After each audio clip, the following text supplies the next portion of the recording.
ini kapan ada kebijakannya, kapan ada perekrutannya atau penyaringannya, tiba-tiba udah ada. Sebenarnya ini tujuannya apa? Begitu juga soal tujuan apa Deddy Mulyadi, soal efisiensi.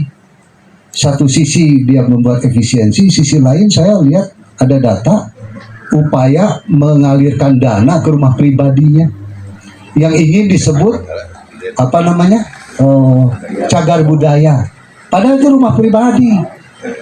Ya, ini mohon maaf nih, saya agak ngaco sedikit karena memang aktivis kampung ada kampungan.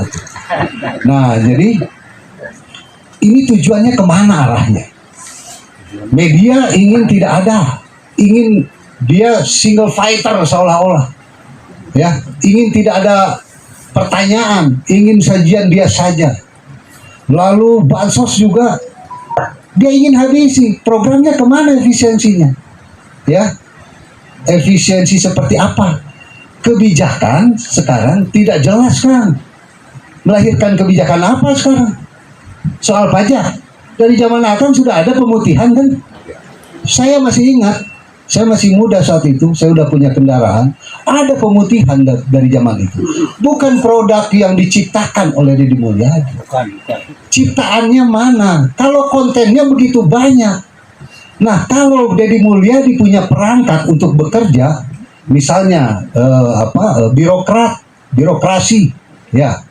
Nah, ini birokratnya kerjanya kapan pernah ada sosialisasi soal Deddy Mulyadi tentang kebijakan Deddy Mulyadi? Bagaimana tentang penggusuran, ya, yang satu diganti rugi, ganti untung malah 40 miliar katanya Kang ya. Sedangkan yang lain digusur menderita tanpa ganti untung, boro-boro untung. Paling juga ya santunan sementara, apalagi dibagiinnya kayak dari saku sendiri itu kan. Nah, Deddy Mulyadi ini dibilang ini uang sendiri katanya. Kalau uang sendiri, jangan bicara APBD. Kalau merasa kaya karena kontennya banyak duit, jangan bicara APBD. Gitu. Nah, jadi Deddy Mulyadi ini terpuguh menurut saya. Ya, arahnya kemana? Tujuannya apa?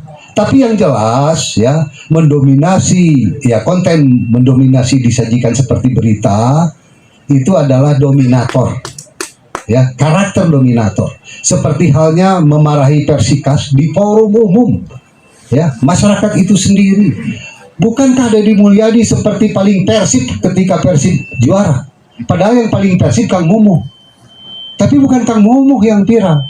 Ya, Deddy Mulyadi telanjang dia. Asapang Persib. Asapang Persib. Dia pecinta sepak bola, bukan. Offset gitu apa le? Offset itu bukan kata saya. Si aktivis kampung yang kampungan ini semakin ngaco dan ngawur ya dalam menanggapi kinerja 100 hari Gubernur Provinsi Jawa Barat yang katanya tidak ada sama sekali kebijakan Kang Deddy Mulyadi secara universal. Nah, bahkan kebijakan mengenai pajak itu sudah ada sejak zaman dulu katanya.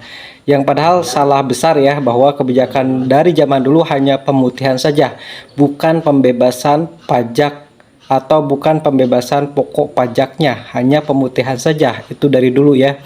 Nah, kita lihat bahwa si aktivis kampung yang kampungan ini ya, itu ada kebencian dalam hatinya kepada Kang Deddy Mulyadi Bapak Aing, sehingga dia itu tidak bisa setitik kebijakan Kang Deddy Mulyadi dianggap baik, semuanya dianggap buruk ya. Itu menunjukkan bahwa dia menilai kinerja daripada Kang Deddy Mulyadi Bapak Aing yang katanya objektif ya, ternyata subjektif dalam menilai kinerja Kang Deddy Mulyadi Bapak Aing. Nah, bagaimana menurut kawan-kawan semuanya? Silahkan tuliskan di kolom komentar ya.